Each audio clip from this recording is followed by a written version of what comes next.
La porte de l'appartement s'ouvrit brutalement. Et la mère de Claire surgit sans avertissement. Les yeux écarquillés de rage en découvrant Émilie et sa fille enlacées sur le canapé. Ce qui suivit fut un silence assourdissant. Brisé par des accusations qui firent voler en éclats leurs secrets si précieusement gardés. Transformant leur havre de paix en champ de bataille émotionnel. Émilie sentit son cœur se serrer. Réalisant que cette intrusion inattendue venait de sceller un destin qu'elle n'avait pas anticipé.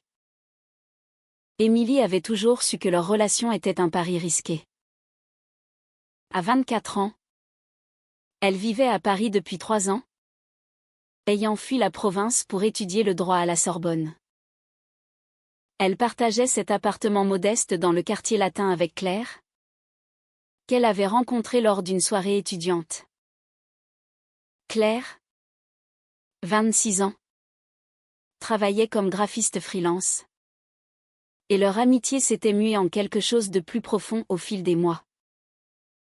Mais dans une France où les droits des LGBT étaient reconnus, les mentalités familiales restaient souvent ancrées dans des traditions conservatrices.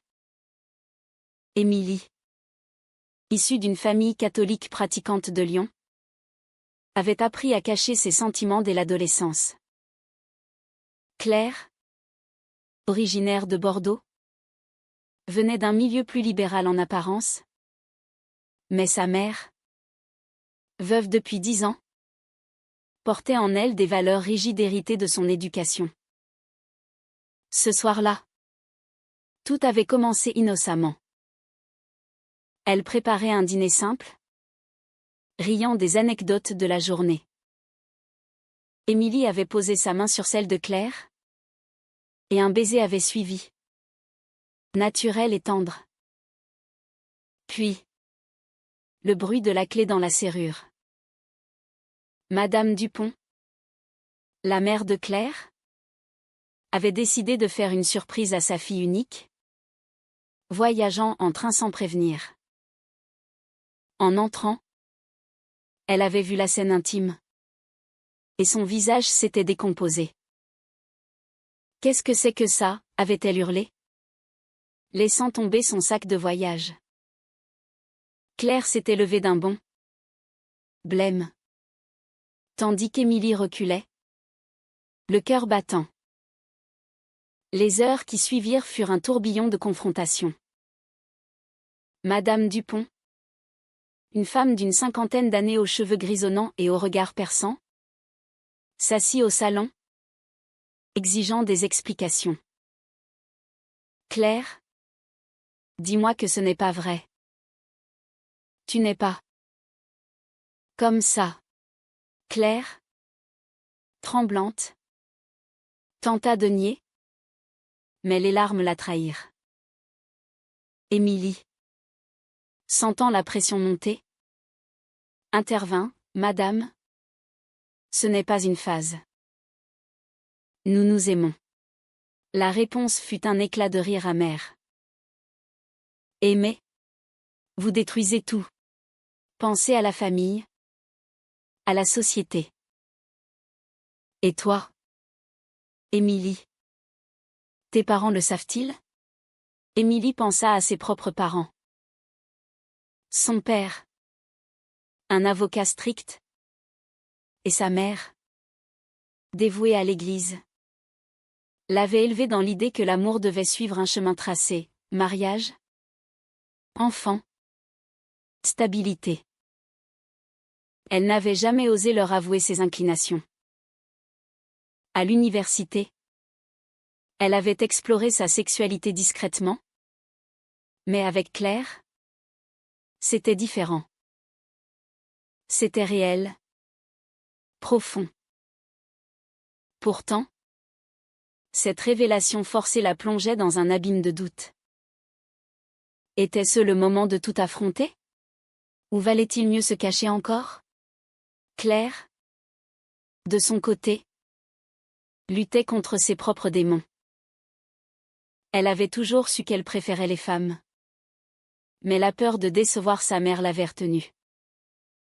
Madame Dupont avait sacrifié beaucoup après la mort du père, elle avait élevé Claire seule. travaillant dur comme infirmière. Je t'ai donné tout. Et c'est comme ça que tu me remercies, lança-t-elle, les yeux emplis de larmes. Claire se sentit coupable, comme si son amour était une trahison. Elle jeta un regard à Émilie, cherchant du soutien. Mais l'atmosphère était électrique. La nuit s'étira en discussions interminables. Madame Dupont raconta des histoires de sa jeunesse, où les différences étaient stigmatisées. Dans mon époque, on cachait ça. Et pour de bonnes raisons. Pense à ton avenir, Claire. Les enfants. La famille normale. Émilie argumenta, citant les lois sur le mariage pour tous. Mais cela ne fit qu'attiser la colère. Les lois changent. Pas les cœurs des gens. Finalement. Épuisées, elles se séparèrent pour la nuit. Madame Dupont prit la chambre d'amis, laissant Émilie et Claire dans un silence pesant. Le lendemain matin, la tension n'avait pas diminué. Émilie prépara le café, évitant les regards. Claire murmura, « Peut-être qu'on devrait arrêter. » Ces mots frappèrent Émilie comme un coup de poignard. Était-ce la fin? La visite surprise avait ouvert une brèche. Et maintenant? Chaque décision pesait lourd. Émilie se demanda si leur amour pouvait survivre à cette épreuve familiale. Mais au fond d'elle, une étincelle de rébellion naissait. Elle ne voulait pas renoncer. Au travail ce jour-là, Claire ne pouvait se concentrer. Ses collègues remarquèrent son air absent, mais elle garda le silence. De retour à l'appartement, elle trouva sa mère en train de fouiller dans ses affaires. « Qu'est-ce que tu fais » s'exclama-t-elle. Madame Dupont brandit une photo d'Émilie et Claire enlacées. Preuve que ce n'est pas une erreur passagère. La dispute reprit, plus virulente. Émilie, rentrant à ce moment, assista à la scène. Elle prit la défense de Claire, mais cela ne fit qu'isoler davantage la mère. Les jours suivants, l'appartement devint un terrain miné. Madame Dupont prolongea son séjour, arguant qu'elle voulait aider sa fille à revenir à la raison. Elle contacta même un psychologue ami, suggérant une thérapie de conversion déguisée. Claire, déchirée, oscillait entre obéissance filiale et amour pour Émilie. Émilie, quant à elle, sentait la pression sociale, des amis communs commençaient à poser des questions, et elle craignait les ragots à l'université. Un soir, seule avec Claire, Émilie confia, « Si on continue comme ça, on va se perdre. » Claire pleura, avouant sa peur. « Ma mère est tout pour moi. Mais toi aussi. » Cette dualité l'arrangeait. Émilie proposa une solution temporaire, se séparer le temps que les choses se calment. Mais au fond, elle savait que c'était une lâcheté.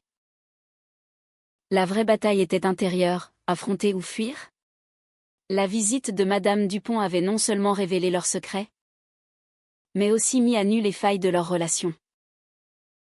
Émilie se questionnait sur sa propre force. Était-elle prête à défier sa famille? Claire, elle, luttait contre le poids de la culpabilité. Chaque jour apportait de nouvelles confrontations, et le climax approchait inexorablement. Les tensions montèrent d'un cran lorsque Madame Dupont décida d'appeler les parents d'Émilie. Sans prévenir, elle composa le numéro trouvé dans le téléphone de Claire. « Ils doivent savoir » déclara-t-elle froidement. Émilie, apprenant cela, fut prise de panique. Ses parents, apprenant la nouvelle par une étrangère, réagirent avec choc et déception. Son père hurla au téléphone, « Reviens immédiatement à Lyon. On va régler ça. » Émilie refusa. Mais le mal était fait. Maintenant, deux familles étaient impliquées. Et le conflit s'étendait. Claire se sentit trahie par sa propre mère. « Comment as-tu pu faire ça ?» cria-t-elle. Madame Dupont répondit, « Pour ton bien. » Cette relation est toxique. Mais Claire voyait clair, c'était de la manipulation.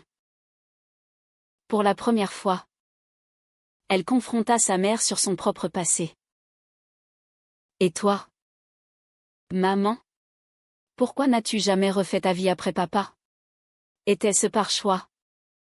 Ou par peur du jugement ?» Madame Dupont blêmit. Mais nia. Pourtant, cette question planta une graine de doute.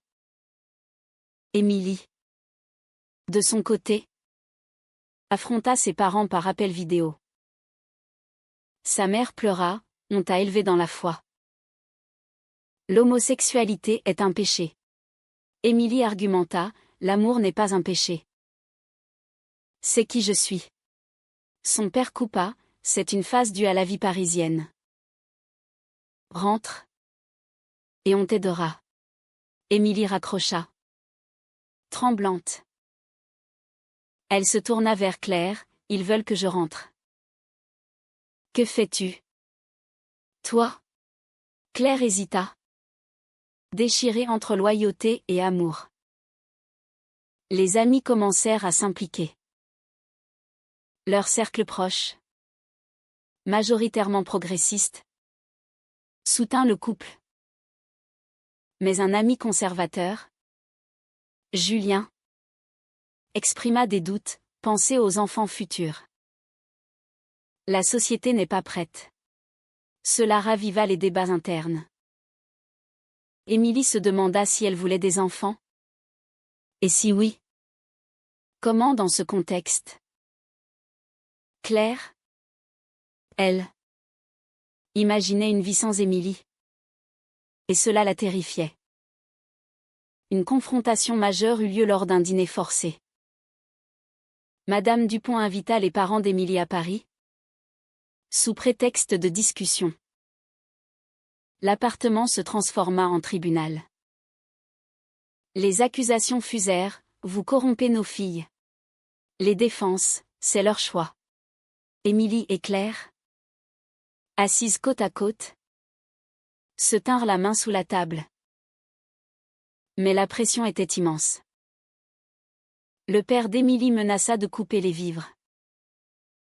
La mère de Claire pleura sur la perte d'une vie normale. Après cette soirée chaotique, Émilie et Claire se réfugièrent dans un café. « On ne peut pas continuer comme ça, » murmura Claire. Émilie proposa, « Partons ensemble. Quittons Paris pour un temps. » Mais Claire refusa, « Fuir n'est pas la solution. Il faut l'affronter. » Pour la première fois, Claire prit l'initiative, appelant sa mère pour une discussion privée. « Maman, accepte-moi tel que je suis. Ou perds-moi. » Madame Dupont, touchée, admit ses peurs, « J'ai peur pour toi. Dans ce monde cruel. » Pourtant, la réconciliation était loin. Émilie luttait avec ses propres démons moraux. Était-il égoïste d'imposer cela à Claire? Elle envisagea de rompre pour libérer son amour. Mais une nuit, Claire la serra fort, « Ne me quitte pas. On est plus fortes ensemble. » Cela renforça leur lien. Mais le prix était élevé, isolement familial naissant. Les semaines passèrent, marquées par des silences et des éclats. Madame Dupont rentra à Bordeaux, mais promit de surveiller. Les parents d'Émilie insistèrent pour une visite. Émilie accepta, emmenant Claire. À Lyon, l'accueil fut froid. Des discussions tendues sur la religion et la société. Le père cita des articles sur les dangers de l'homosexualité.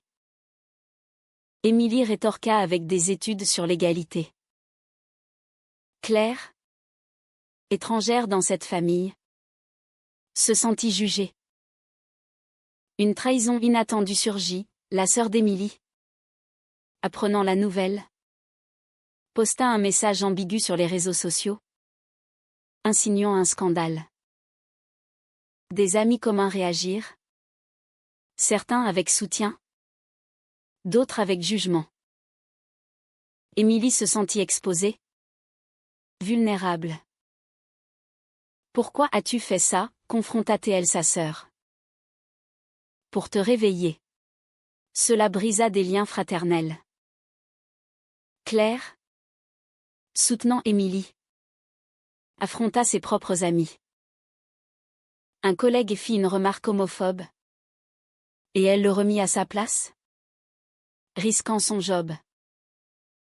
Le prix de l'authenticité était clair, perte relationnelle, stress constant. Pourtant, leur amour grandissait dans l'adversité. Des moments volés, comme une promenade au jardin du Luxembourg, rappelaient pourquoi elle luttait. Mais un choix crucial approchait. Claire reçut une offre d'emploi à l'étranger, en Allemagne. Si on part, on recommence à zéro, sans pression familiale. Émilie hésita, et nos racines? Le débat interne rageait, sacrifice pour l'amour, ou compromis pour la paix? La société française, malgré ses avancées, montrait ses limites. Des manifestations pour les droits LGBT rappelaient les combats. Mais dans le privé, les préjugés persistaient. Émilie et Claire incarnaient ce conflit, individu vs collectif. Le point de non-retour fut atteint lorsque Claire refusa l'offre d'emploi pour rester avec Émilie. Je ne veux pas fuir. Affrontons ça ici. Émilie, touchée, accepta. Mais cela intensifia les pressions. Madame Dupont revint à Paris, prétextant une visite médicale, mais en réalité pour influencer Claire.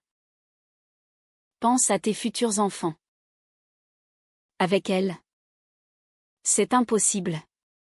Claire riposta, l'adoption existe. Et l'amour prime.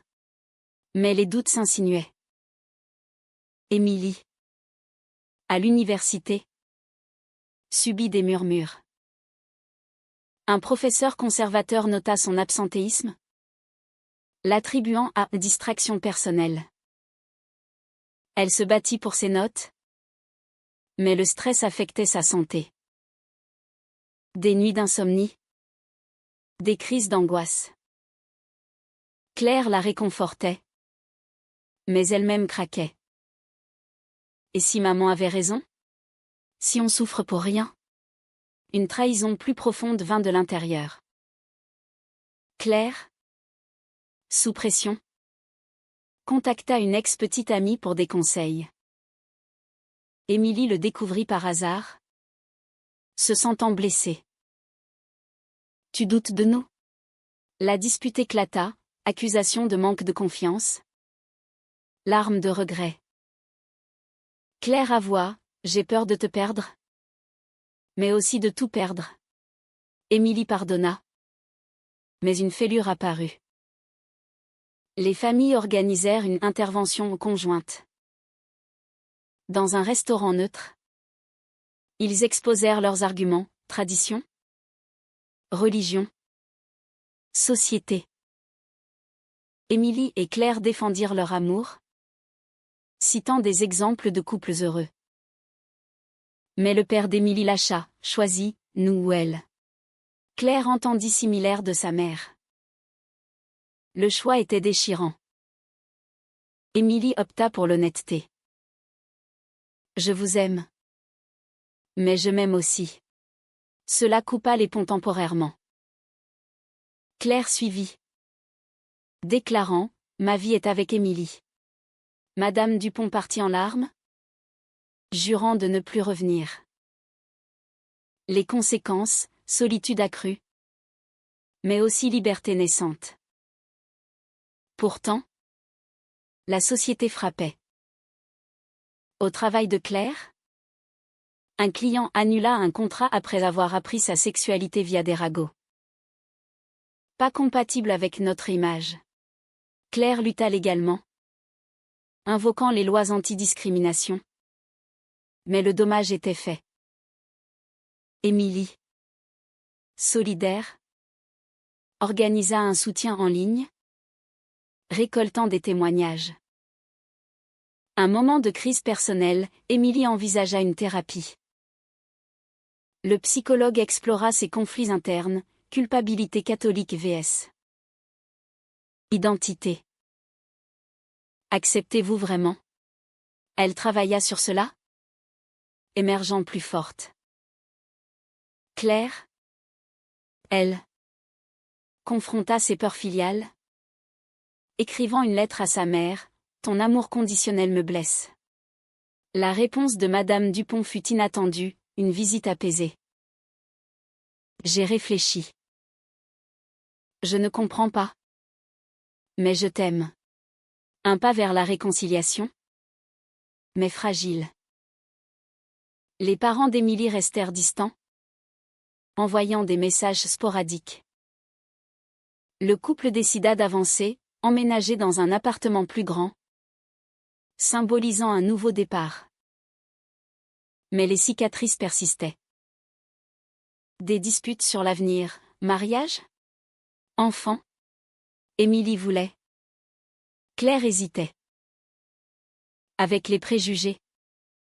Est-ce juste pour un enfant? Une manifestation LGBT à Paris les unit.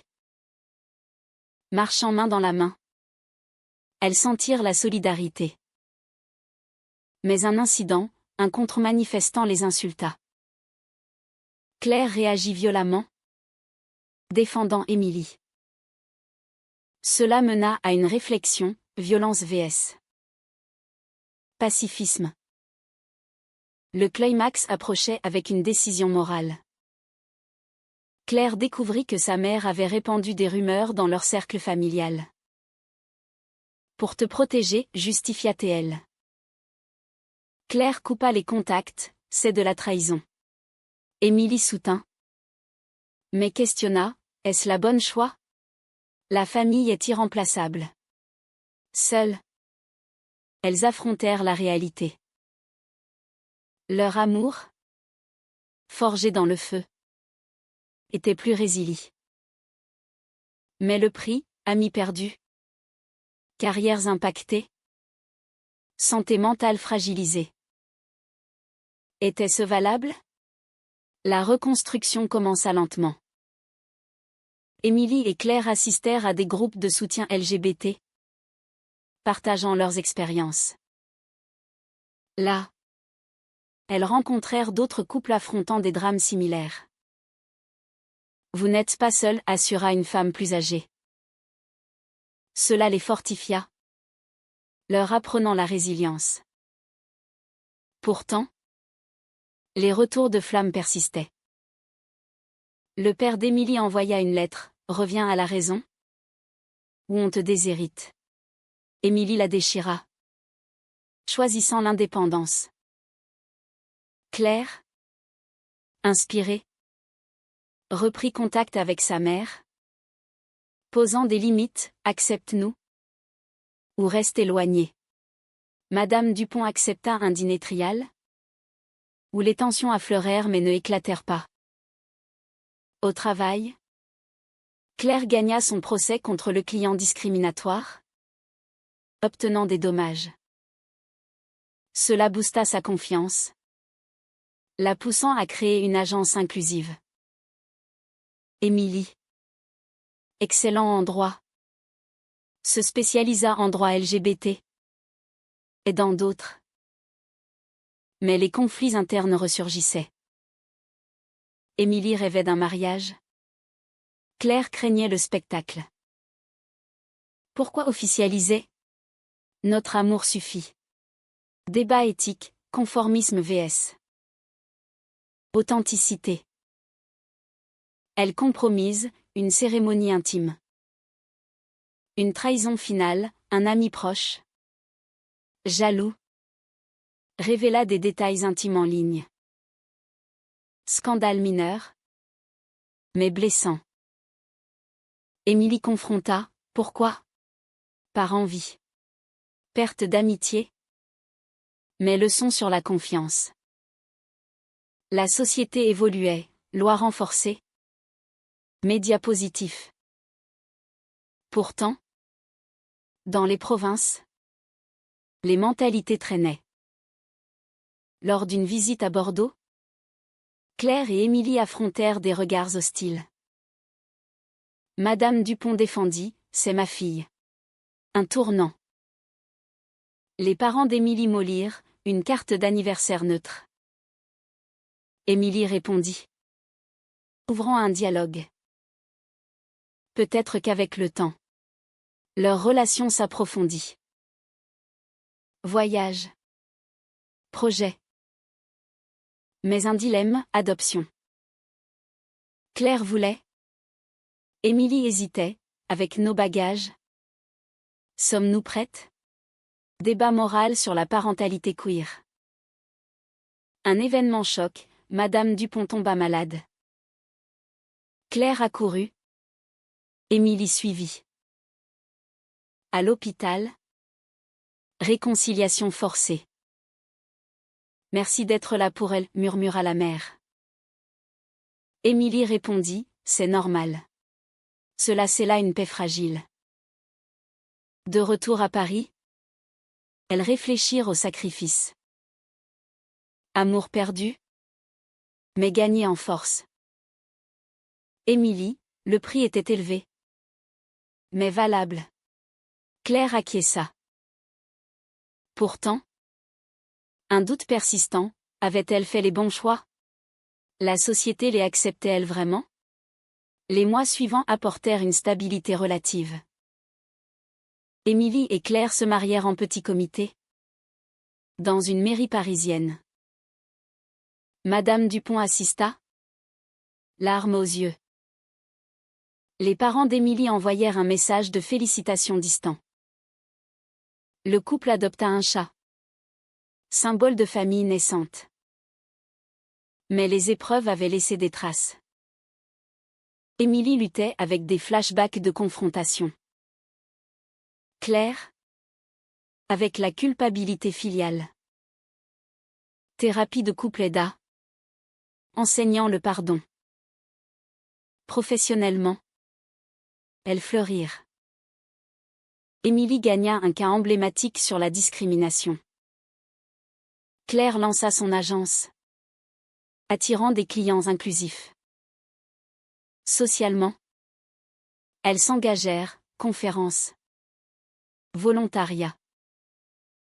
Inspirant d'autres. Mais exposées aux critiques. Un article les dépeignit comme militantes extrêmes. Elles répondirent calmement. Défendant leur vérité. Un twist final, la sœur d'Émilie s'excusa. Avouant ses propres luttes identitaires. Réconciliation sororale. Renforçant Émilie. Claire et sa mère reconstruisirent, visite régulière. Acceptation graduelle. Je suis fière de toi, admit Madame Dupont. Pourtant, le chemin fut semé d'embûches. Une crise, Claire flirta innocemment avec une collègue. Testant les limites. Émilie confronta, après tout ça? Claire jura fidélité. Mais la confiance fut ébranlée. Elles surmontèrent. Émergentes plus unies. Réfléchissant aux dommages, famille fracturée. Amis perdus. Mais identité affirmée. La société française progressait. Mais les batailles intimes persistaient. Leur histoire illustrait le coût de l'authenticité. Était-il juste de prioriser l'amour personnel au détriment des liens familiaux traditionnels ?